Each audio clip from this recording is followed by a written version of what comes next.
हे जे काही तुम्ही हातामध्ये एक फ्लॅग बघत आहात ते डॉक्टर बाबासाहेब आंबेडकर विचार संवर्धन मंचने दिलेले की आमचा देखील पाठिंबा आणि त्याच्यामध्ये त्यांनी अशा पद्धतीने पाठिंबा जाहीर केलेला. त्यानंतर एक बुद्धेश्वर शिर्के म्हणून होते, त्यांनी स्वतःच पर्सनल एक छानपैकी बॅनर बनवून त्यांच्या कुटुंबियाच्या वतीने ते घेऊन आले आणि त्यांनी भावकीचं देखील नाव लिहिलेलं आहे, कलबटकर भावकी म्हणूनच्या वतीने आम्ही ह्याला जाहीर पाठिंबा देत आहोत. ही आलेली हृदयातून आलेली एक सुंदर अशी धम्माप्रती श्रद्धा आणि महाबोधी बुद्ध विहार मुक्त झालंच पाहिजे ही हृदयाची भावना आहे, हे लक्षात असतं. त्याच्यामुळे आज रविवार आहे, बसायचा.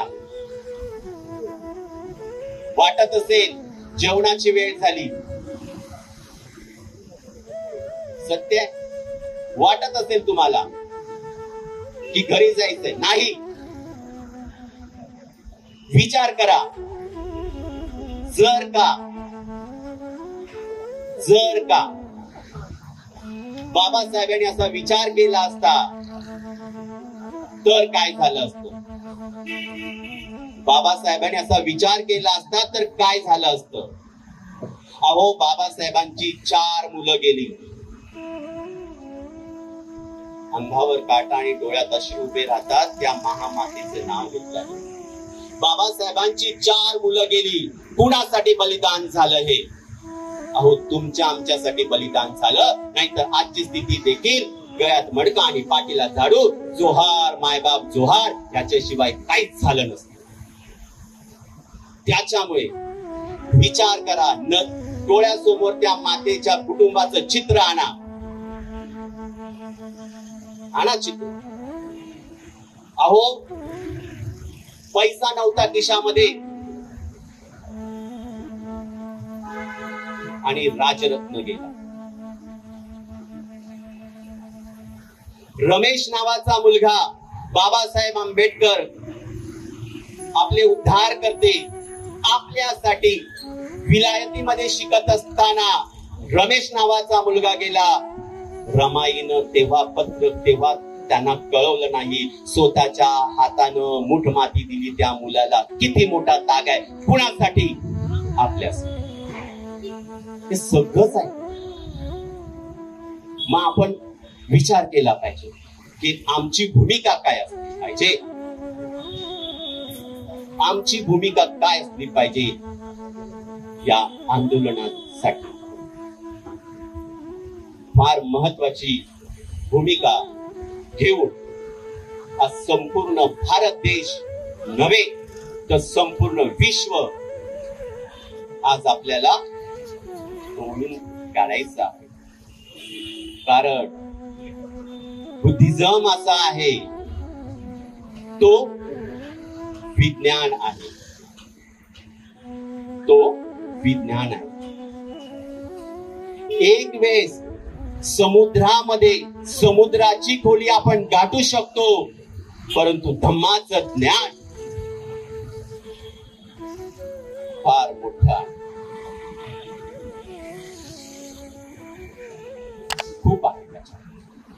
जितका अभ्यास कराल तितकं ते कमी आहे.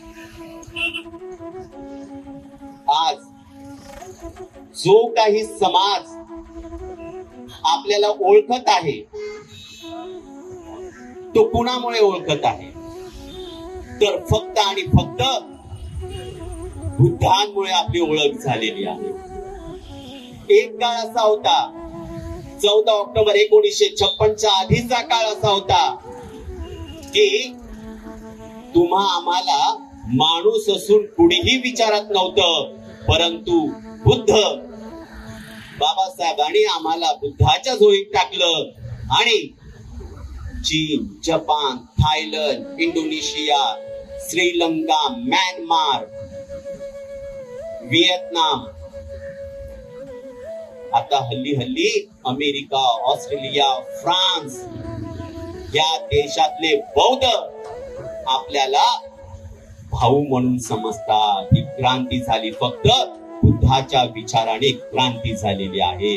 आणि ही क्रांती जर टिकवायची असेल, आमचं श्रद्धास्थान जर टिकवायचं असेल, तर आम्हाला आमचं महाबोधी बुद्ध विहार हे आमच्या ताब्यातच पाहिजे. ते आम्हाला घेतलंच पाहिजे. आम्हाला न्याय मिळालाच पाहिजे आणि तो आम्ही घेऊनच राहणार. आता थोड्याच वेळात सन्माननीय बौद्धजन पंचायत समितीचे सन्माननीय सभापती आनंदराज आंबेडकरांचं आगमन होत आहे. मी अशोक मोहितेंना विनंती करेन की त्यांनी थोडासा पूर्व इतिहास सांगा. बौद्ध प्रिय धर्मबंधू आणि भगिनी, आजच्या या महाबोधी महाबुद्ध मुक्ती आंदोलनासाठी पाठिंबा देण्यासाठी आपण सगळे जमलेलो आहोत. आणि आमच्या विभागातील एकूण 25 शाखा, त्यांचे महिला मंडळ, तरुण मित्र मंडळ आणि खार विभागातील आपल्या विविध संस्था संघटना यांनी आम्हाला आज पाठिंबा दिलेला आहे. आणि हे पाठिंब्याचं आंदोलन आपल्या बौद्धजन पंचायत समिती गट क्रमांक 18-20 अंतर्गत आपण या ठिकाणी आयोजित केलेलं आहे. आपल्या सर्वांचं प्रथमतः मी स्वागत करतो की आपण मोठ्या प्रमाणात या ठिकाणी उपस्थित आहात. आपल्या पुतळ्याच्या पाठीमागे देखील बरेच उपासक उपासिका धर्मबंधू बसलेले आहेत.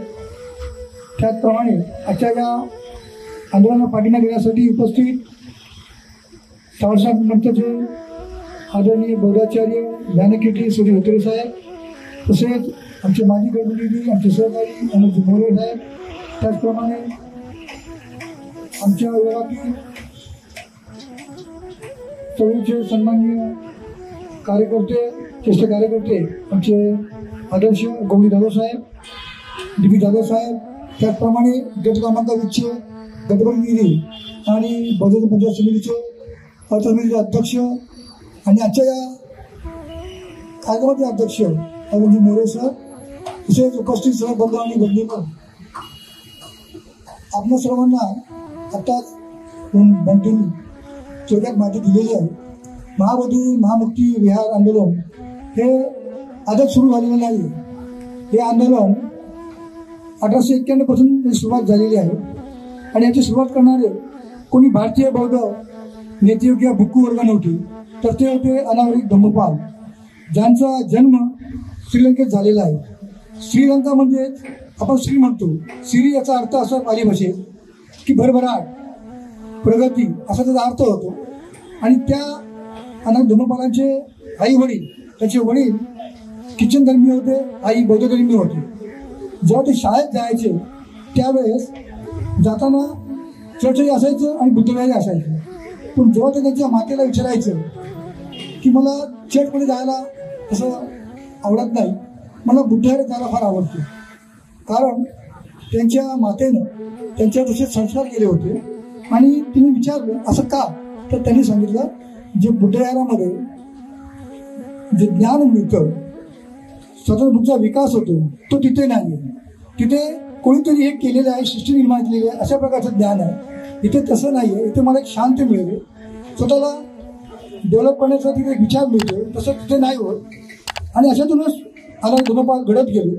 आणि जेव्हा त्यांच्या वाचनामध्ये या गोष्टी आल्या की बुद्ध तथागत गौतम बुद्ध यांच्या जीवनामध्ये 4 घटना घडलेल्या आहेत आणि त्या आपल्या बौद्ध धर्मासाठी फार महत्त्वाच्या आहेत, पवित्र अशा आहेत. एक तर त्यांचा जन्म लुंबिनीमध्ये नेपाळमध्ये. दुसरा, त्यांना ज्ञानप्राप्ती झाली बुद्धगयाला, जिथेच बौद्धिक्षाखाली ज्ञान प्राप्ती झाली, तिथे बाजूला बौद्धी विहार म्हणून निर्माण करण्यात आलं. तेही प्रियदर्शी आझाद छत्रपती अशोक यांनी निर्माण केलं. आणि नंतर साना त्या ठिकाणी प्रथम धम्मचे प्रवर्तन आणि नंतर त्यांचं कुशीनगर येथे निर्माण, अशा 4 घटना आमच्या बौद्ध धर्मियांसाठी फार महत्त्वाच्या आहेत. त्यापैकी जे बुद्धगयेमधील जे घटना आहे, जे पवित्र आहे, ते जगामध्ये जे बौद्ध राष्ट्र आहे, जे अनुयायी आहेत बुद्धांचे, ते सर्व आता बंधूंनी सांगितलं की ते ह्या ठिकाणी येतात आणि त्या बौद्ध वृक्षाला त्या बुद्धगयामध्ये बुद्धांच्या प्रती त्याची जी आस्था आहे ती प्रचंड आहे. आपण थोडं बुद्धगयाला गेला असाल, आम्ही पाहिलेलं आहे की तिथे एक व्हिएतनामची महिला आली होती. ती पूर्ण त्या विहाराला आपण साष्टांग नमस्कार घालतो ना, अशा प्रकारे ती पूर्णपणे त्या विहाराला गोळाकार साष्टांग दंडवत करत त्या विहारामध्ये आली होती. इतकी त्यांचं त्या धर्माविषयी आस्था आहे आणि श्रद्धा आहे. बंधूंनो, आमच्या भारतीय बैलांमध्ये तेवढी कमाली श्रद्धा नाही दिसत. आम्ही आता काय करीत आहोत, विषयांतर होतं थोडंसं, माफ करा माझ्या मित्रांनो. आम्हाला आमचा बुद्ध फक्त लग्न कार्यासाठी आणि जगण्यासाठी पाहिजे, तरी आम्हाला त्याची आवश्यकता भासत नाही. ही फार शोकांतिक आहे. आणि म्हणूनच अशी आंदोलनं करण्यासाठी आम्हाला लोकांना उद्धृत करावं लागतं, जागृत करावं लागतं. एक फोन केला किंवा एक मेसेज केला तरी लोक आले पाहिजे अशा आंदोलनामध्ये.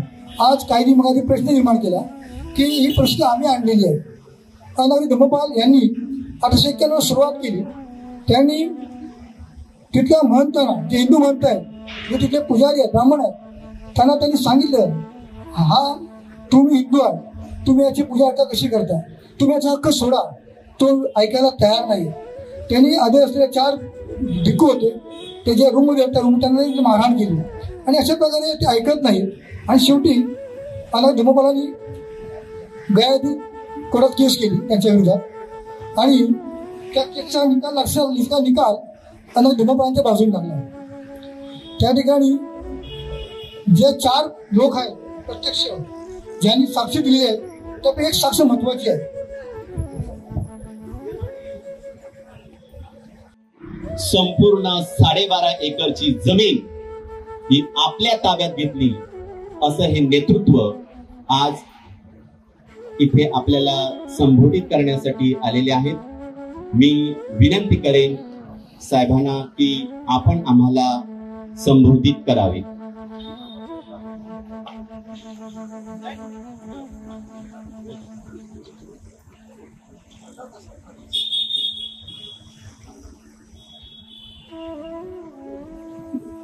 तथागत भगवान गौतम बुद्ध या देशाचे भाग्यविधाते बोधिसत्व डॉक्टर बाबासाहेब आंबेडकर यांच्या प्रतिमानाने त्यांच्या विचारांना त्रिवार वंदन करून आज खरं म्हणजे या देशाचं दुर्भाग्य आहे की ज्या देशामध्ये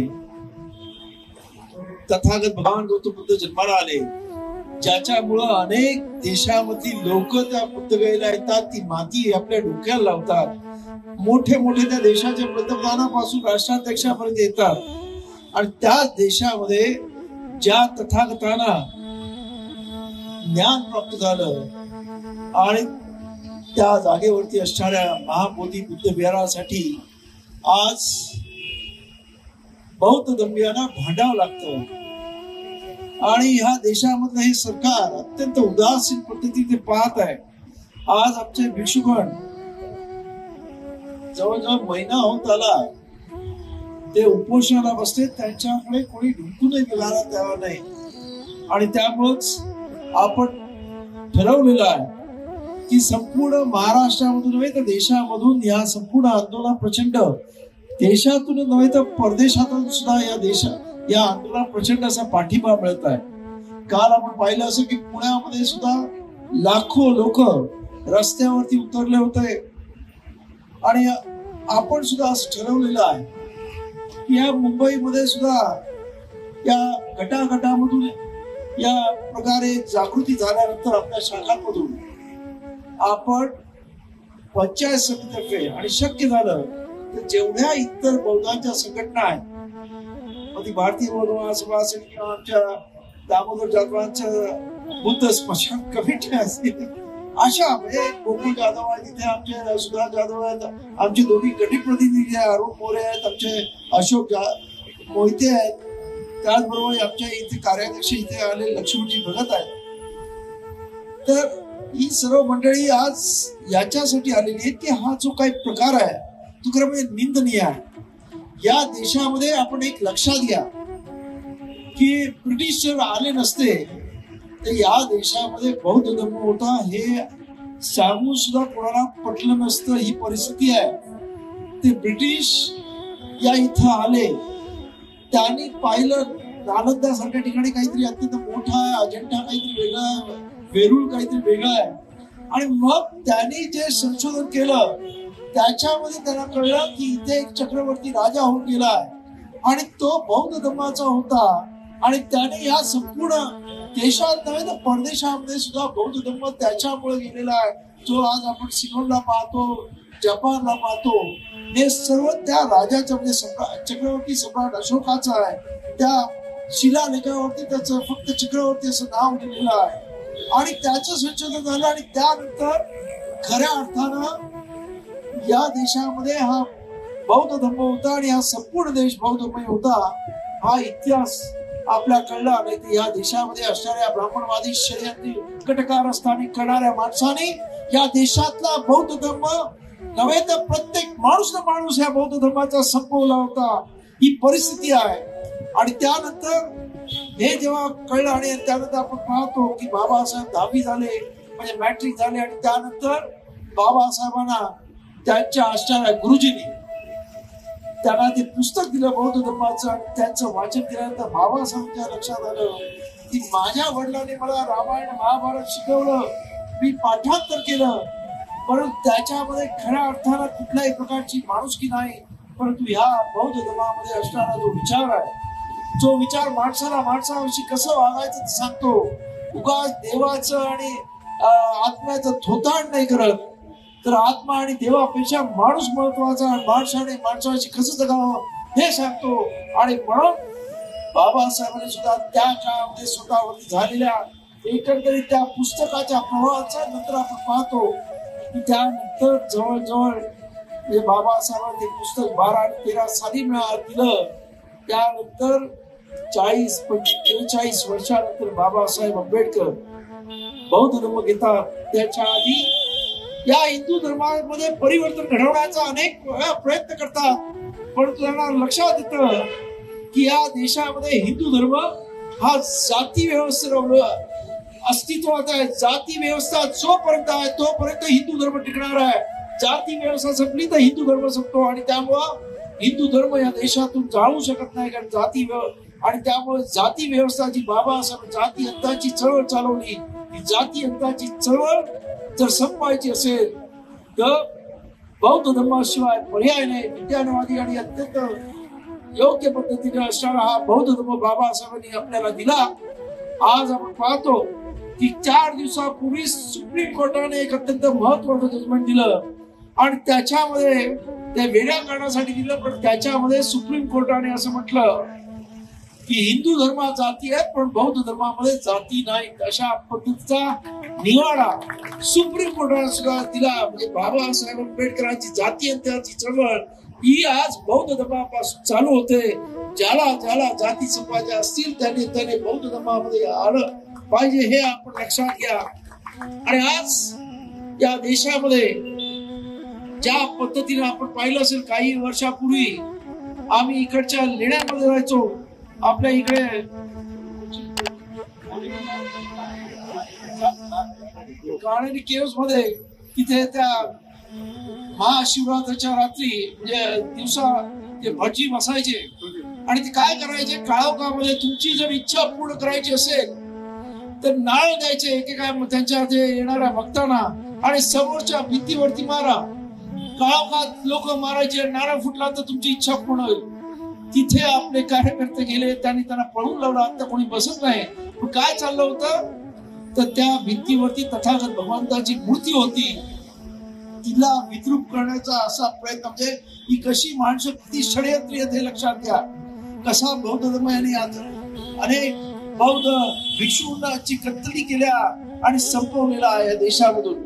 आज बाबासाहेबांमुळे परत एकदा या बौद्ध धर्मा ही बाबासाहेबांची क्रांती आहे, धम्म क्रांती आहे, हे परिवर्तन चक्र आहे. आज परत एकदा या क्रांतीला आपण सर्व मिळून पुढे न्यायचंय.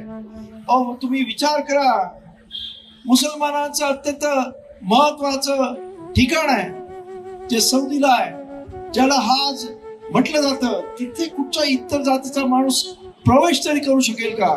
परंतु या इथं आता जे आत्ताच बांधलेलं आहे खरं म्हणजे उत्खननामध्ये संपूर्णपणे बौद्ध तथागत भगवंताच्या अवशेष मिळालेले आहेत, मूर्त्या मिळालेल्या आहेत, तरी सुद्धा हट्टाने अयोध्येला राम मंदिर बांधण्यात आलं. आपल्या काही लोकांनी सुप्रीम कोर्टामध्ये गेले, सुप्रीम कोर्टाने म्हणजे दिल्ली मधल्या काही कार्यकर्त्याने सुप्रीम कोर्टामध्ये याचिका दाखल केली की त्या अयोध्येमध्ये बुद्धाची सर्व अवशेष मिळतात, अशा वेळेला तुम्ही कसं काय राम मंदिर बांधतात. तेव्हा सुप्रीम कोर्टाने त्याला दंड केला, 5 लाख रुपये दंड केला. आणि आता या प्रश्न सुटलेला आहे, तुम्ही मध्ये पडू नका अशा पद्धतीचा प्रत्यक्ष अप्रत्यक्ष दर दिला. आणि खरं म्हणजे भारतातल्या कुठल्याही भूमीमध्ये तुम्ही खोदलं तर तुम्हाला बुद्धाचे अवशेष मिळतील. आणि जेवढी जुनी विहार म्हणजे मंदिर आज हे म्हणतात आमची हे मंदिर ते मंदिर, ती सर्व मंदिरं ही तथागत भगवान गौतम बुद्धाची आहेत. कारण सम्राट अशोकानं त्या काळामध्ये 84,000 विहार आणि लेण्या बांधल्या. त्या आहेत कुठे? ही सर्व जुनी विहार मंदिरं आहेत ज्याच्यामध्ये आता ह्यांनी देव बसवलेले आहेत.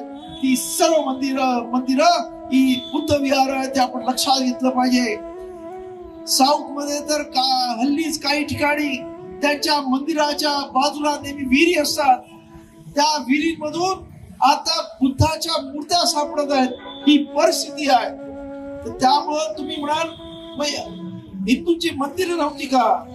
तर त्याच्यासाठी प्रबोधनकार ठाकरेंनी एक पुस्तक लिहिलेलं आहे. त्या काळामध्ये त्यांनी असं लिहिलंय की हिंदू धर्मामध्ये दगडामध्ये देव, लाकडामध्ये देव, इथे देव तिथे देव. त्यामुळं कुठेही नमस्कार केला की आपण देवाला नमस्कार केला असं व्हायचं. आणि त्यामुळं त्यांच्याकडे मंदिरं बांधण्याची कन्सेप्ट नव्हती. आणि बौद्ध धर्मामध्येच विहार बांधण्याची आणि विहारामध्ये जाण्याची आणि बौद्ध भिक्षूंनी विहारामध्ये तिथे राहण्याची. आणि आपल्याला माहितीये की पावसाळ्याच्या काळामध्ये वर्षावास चालू होतो तेव्हा ही सर्व भिक्षुगण त्या विहारामध्ये थांबायची. आणि त्यामुळे ही विहार त्या काळामध्ये अस्तित्वात आलेली आहेत. आणि त्यामुळे ही जी काही जुनी मंदिरं आहेत ती जर तुम्ही अत्यंत नीट पाहिली तर तुमच्या लक्षात येईल की ती सर्व बुद्ध विहार आहेत. आणि असं असताना जे एकुलते एक अत्यंत महत्वाचं बौद्ध धर्माचं ज्याला आपण जसं ब्रिटिशांचं म्हणजे ख्रिश्चनांचं व्हॅटिकन सिटी आहे तसंच आमच्या दृष्टीनं बौद्धांचं बुद्धगया आहे ज्याच्यामध्ये तथागताला ज्ञान मिळालेलं आहे. आणि त्यामुळं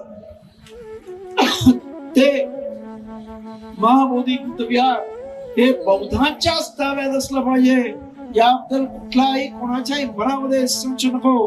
कारण ते त्याचं पावित्र्य जपणं अत्यंत गरजेचं आहे. कारण आज आपण पाहतो तिथे जर कोणी गेलं असेल की तिकडे काही भटजी लोक पिंडदान करतात, काय वेगळ्या प्रकारे काही करत राहतात. आणि खऱ्या अर्थानं जी इतर परदेशातून आलेले अत्यंत भावपूर्ण लोक येतात की तथागताचं आपण देशात जातोय आणि तथागताच्या बुद्धगया जिथे त्याला ज्ञान प्राप्त झालं तिथे आपण जातोय, माती घेऊन जातात, तिथे ते नको ते विधी चालू असतात.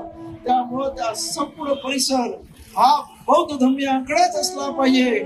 आणि त्यासाठी तो 1949 साली झालेला जो ऍक्ट आहे, जो महाबोधी टेम्पल ऍक्ट म्हणून प्रसिद्ध आहे, तो खारिज करून नव्यानं बौद्धांच्या ताब्यात असेल अशा पद्धतीचा नवीन कायदा झाला पाहिजे.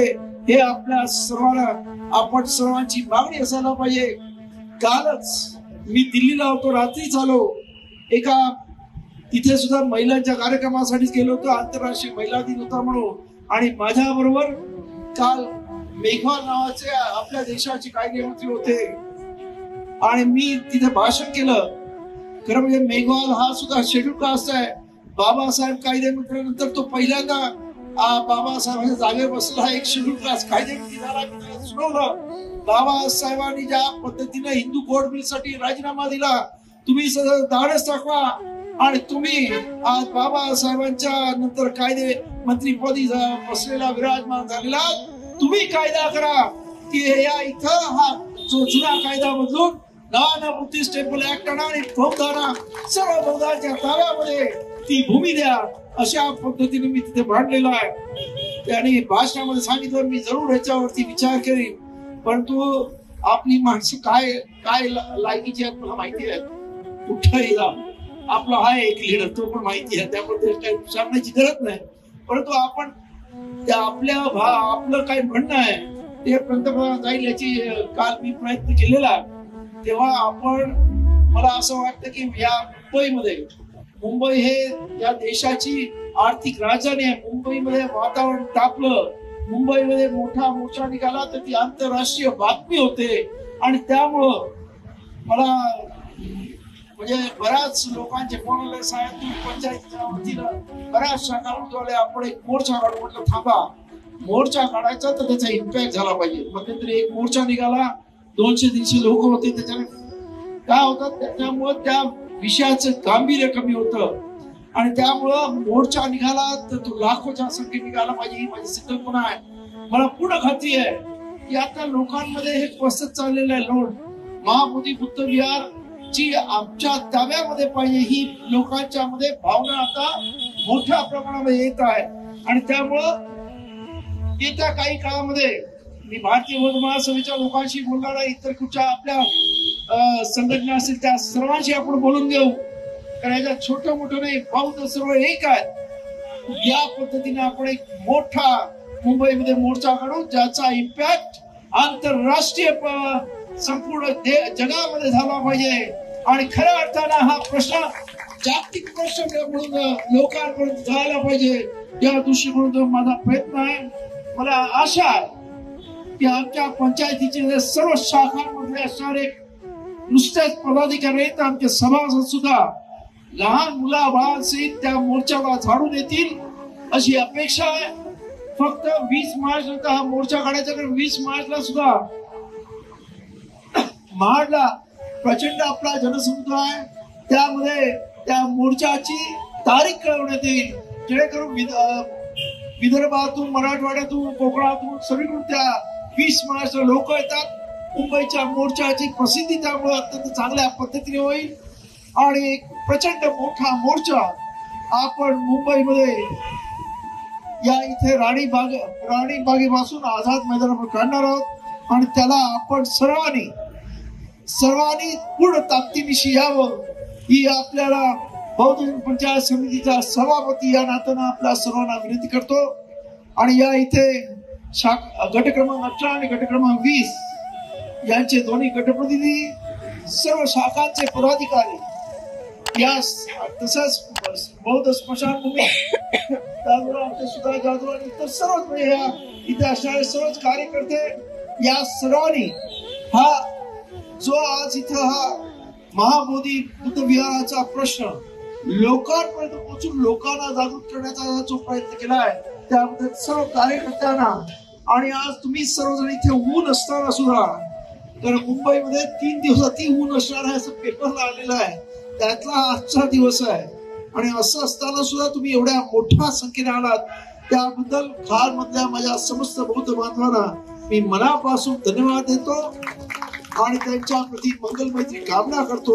आणि मी माझ्या वाणीला विराम देतो. नमोदाय, जय भीम.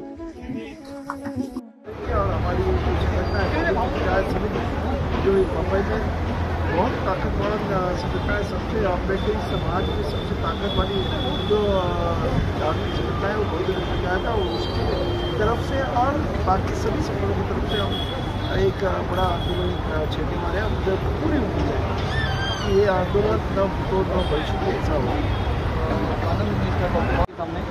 देखो कल ही एक प्रोग्राम में मैं दिल्ली में था, वो हमारे साथ में थे, उनके सामने मैंने भाषण किया. उन्होंने बताया है कि जो महाबोधि विहार है वो मनुवादियों के हाथों में, वो बौद्धों के हाथों में आना चाहिए. क्योंकि अगर वैटिकन सिटी में क्रिश्चियनों के ताबे में है या हाज जो सऊदी में है जहाँ लोग मक्का में जाते हैं वो मुस्लिम लोग के हाथों में है.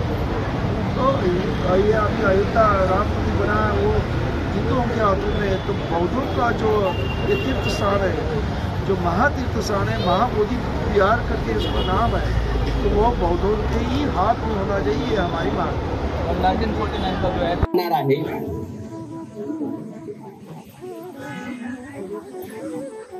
ते निवेदन सर्वसाधारणपणे तयार आहे. याच्यामध्ये सुद्धा आम्ही करेक्शन करू, परंतु एक रफ ड्राफ्ट आम्ही इथे तयार केलेला आहे. विषय निवेदन माननीय जिल्हाधिकारी मुंबई उपनगर मुंबई विषय महाबोधी बुद्ध विहार बौद्धगया बिहार BT ऍक्ट 1949 रद्द करून बौद्ध भिक्खू संघाच्या अधिपत्याखाली देण्याबाबत निवेदन. जरा शांतता राखा प्लीज.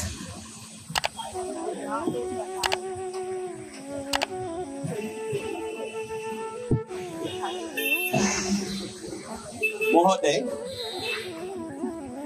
आम्ही खालील सह्या करणारे